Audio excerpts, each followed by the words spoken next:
J'avais laissé le théâtre de côté, pensant que je ne pourrais plus jamais jouer. Et puis un jour, par hasard, je croise une fille qui porte un turban, un col roulé, et qui joue le rôle d'un enfant dans une pièce de théâtre. Là, je comprends que les barrières avaient été dans ma tête. Alors je décide de remonter sur scène en racontant ma propre histoire. Non seulement ça fonctionne, mais ensuite je suis invitée à jouer un peu partout. France, Belgique, Suisse, Luxembourg, Maroc, Tunisie, Algérie, Sénégal, Cameroun, Gabon, Côte d'Ivoire, Montréal, Londres, Lyon. Ouais, ça fait pas mal. Bonjour Samia. Bonjour. Vous écrivez, vous mettez en scène vos spectacles?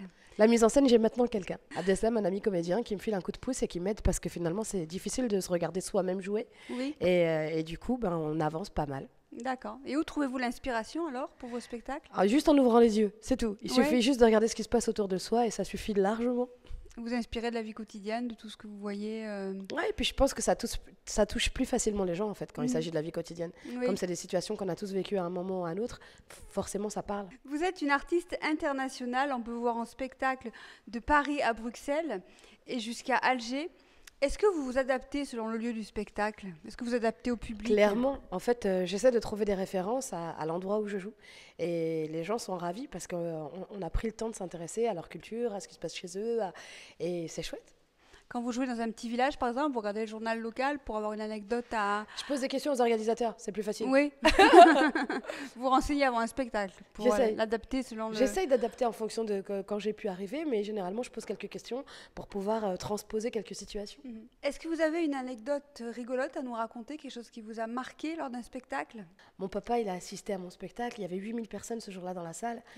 Et il me regarde et me dit 8000 personnes. Si chacun il donne 1 euro, c'est bien. Génial. Et moi, je suis convaincue que les femmes qui ont inventé les commérages ne pouvaient être que des hommes.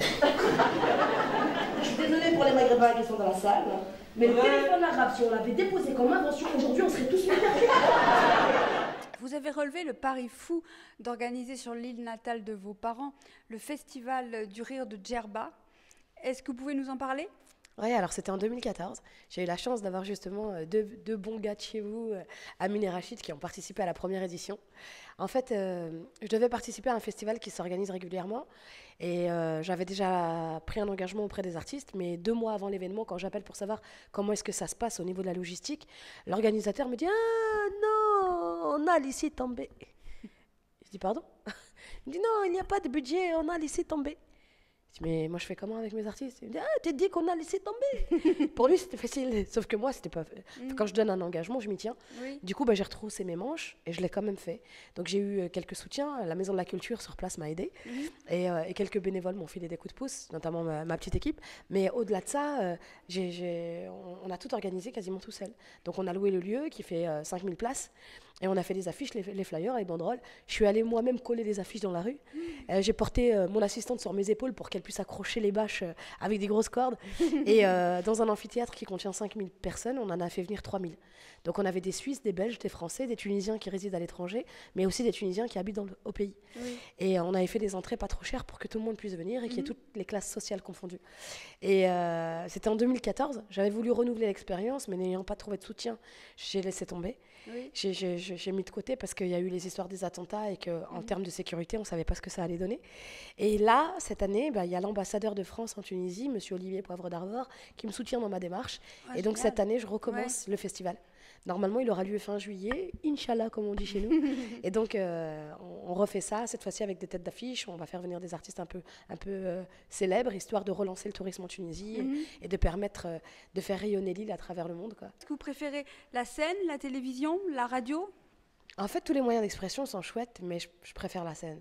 Oui. Parce que sur scène, il n'y a pas de filet, en fait. Et le public, il est là et il réagit directement. Quand on filme pour la télévision, on triche un peu parce qu'on peut le refaire plusieurs fois. À la radio, c'est sympa aussi parce que les auditeurs peuvent appeler, mais on n'a pas le contact direct, en fait. Oui. Il y a des millions d'auditeurs et il y en a 3-4 qui vont vous appeler. Donc, c'est différent. Là, dans la salle, c'est vraiment ça. Il y a une interaction. Moi, il y a quelque chose qui est important pour moi, c'est l'échange avec le public. Je pense qu'il y a 2 manières d'être comédien ou humoriste. soit on est là pour avoir une relation de manière horizontale ou soit de manière verticale. Il y a des gens qui sont là pour se faire aduler, qui sont contents d'être des espèces de rockstars, qui veulent que les gens les regardent avec des yeux remplis de cœur en disant mais il est exceptionnel, et qui veulent pas du tout de contact avec le public. Moi je suis pas de ça en fait. Moi j'adore le contact avec les gens. Pour moi la plus belle chose dans ce métier c'est les rencontres. Ça nous permet de voir du pays, de rencontrer des gens qui ont d'autres cultures, d'autres origines, d'autres manières de penser, d'autres histoires, et c'est hyper enrichissant. Moi quand j'ai des gens qui viennent me voir à la fin du spectacle et qui, parce qu'ils m'ont entendu pendant 1 heure raconter ma vie, se permettent de me raconter des choses hyper perso alors qu'on se connaît pas, je me dis waouh quoi, c'est juste magique en fait ce que ça peut créer. Moi j'ai eu des gens qui m'ont raconté des trucs hyper touchants, hyper perso, et au début je comprenais pas en fait, je me dis mais pourquoi elle m'a raconté ça, pourquoi elle m'a dit un truc aussi horrible ou aussi fort ou aussi, et en fait après je comprends que c'est parce que ça fait 1 heure que je raconte mon histoire, et du coup ils ont l'impression qu'on se connaît. Alors, c'est beau, la rencontre de l'autre, pour moi, c'est ce qu'il y a de plus beau vraiment dans ce métier. Après l'attaque de Charlie Hebdo, vous avez fait passer une vidéo sur le net qui a fait le buzz. Est-ce que vous pouvez nous en parler ? Bien sûr. Cette vidéo, en fait, elle avait déjà fait du buzz avant. Elle avait été partagée au moment des attentats à Ottawa. Un type était entré dans le Parlement et il a tiré sur des gens en octobre 2014. Et là, comme tous les musulmans du monde, devant ma télé, je me suis dit, Inch'Allah, c'est pas nous. Inch'Allah, c'est pas un musulman. Inch'Allah, c'est pas... Et au début, on nous annonce que c'est un Canadien. Alors là, on est rassurés, l'histoire de 30 secondes, et puis les informations qui arrivent après nous annoncent que le Canadien était fraîchement converti à l'islam. Du coup, un peu en colère, je fais une vidéo où je joue le rôle de ma mère avec un foulard, et je demande aux islamistes, djihadistes, pianistes, cyclistes de choisir une autre religion maintenant, parce que nous, on commence à en avoir marre. Et cette vidéo, elle a fait plus de 5 millions de vues, si on compte tous les supports sur lesquels elle a été diffusée. Et quand je l'ai repartagée au moment des attentats de Charlie Hebdo, je pense qu'elle a fait du bien, parce que c'était un moment où on cherchait à nous diviser et que ça a rassemblé les gens. Parce que cette maman musulmane avec un foulard disait haut et fort ce que tout le monde pensait, mais lâchez-nous, quoi, laissez-nous tranquilles, stop, on en a marre. Alors, bonjour, c'est un petit message pour tous ceux qui se prétendent islamistes, djihadistes, pianistes, cyclistes, pour commettre leurs méfaits. Alors, vous êtes gentils maintenant, vous nous laissez tranquilles, d'accord? C'est déjà difficile pour nous de vivre ici en Europe, donc si en plus vous commencez à ramener la haine vers nous, ça commence à fatiguer un petit peu beaucoup quand même. Donc, merci de choisir notre religion. Que pensez-vous de l'actualité en ce moment ? Est-ce que vous avez un mot à dire là-dessus ?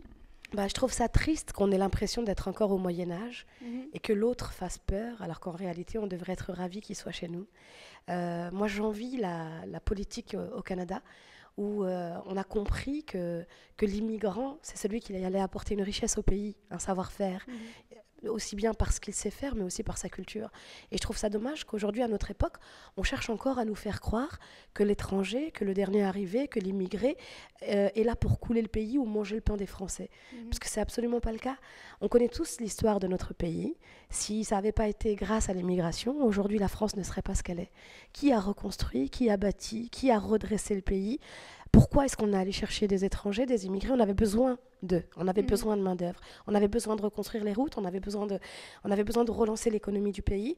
Et c'est pas au choix en fait. On décide pas d'aller chercher des gens quand on en a envie, de les déraciner, de leur faire des enfants ici, et puis de se dire du jour au lendemain, écoutez les gars, on n'a plus besoin, il est temps que vous vous barriez maintenant, on veut rester entre nous. Fallait pas nous inviter. Vous êtes de Fallait pas nous inviter, il fallait peut-être pas squatter chez nous autant de temps. Voilà, c'est tout. Maintenant, on est aussi chez nous, de la même manière que vous êtes chez vous aussi quand vous venez chez nous. Et pour moi, je trouve juste dommage qu'il y ait des frontières. Il ne devrait pas y en avoir. Pour moi, il devrait y avoir une libre circulation de tous les êtres humains, là où ils ont envie d'aller, et qu'on ne décide pas que les Européens peuvent aller en Afrique, mais que les Africains surtout ne viennent jamais chez nous. Je trouve ça tellement triste. Et donc voilà, j'espère que le second tour va nous prouver à tous que la France n'est pas si raciste que ça, qu'elle n'est pas renfermée sur elle-même, qu'elle n'est pas au Moyen-Âge, et qu'elle est ouverte au monde. Voilà. C'est une belle phrase pour finir. Est-ce que vous avez un petit mot à dire aux Ardéchois ? Eh bien, je les embrasse. Je leur dis qu'ils ont une région juste magnifique. Les montagnes qu'on a vues, c'est juste incroyable. Je crois que vous respirez 1 milliard de fois mieux que nous. S'il vous plaît, ramenez-nous un peu d'air, quoi. On galère à Paris. Merci Samia. Merci à vous. Bon spectacle, à bientôt. Merci, plein de belles choses, merci. Et on a une chance, c'est de vivre dans un pays où en fait on voyage sans même sortir de là. Quand on est là, on connaît les gens de toutes les cultures, tous les univers, tous les parcours. Et c'est magnifique, parce que la rencontre de l'autre, c'est ce qui nous enrichit. Donc, si je vous raconte tout ça, vous savez pourquoi. Il faut absolument que vous alliez voter aux prochaines élections.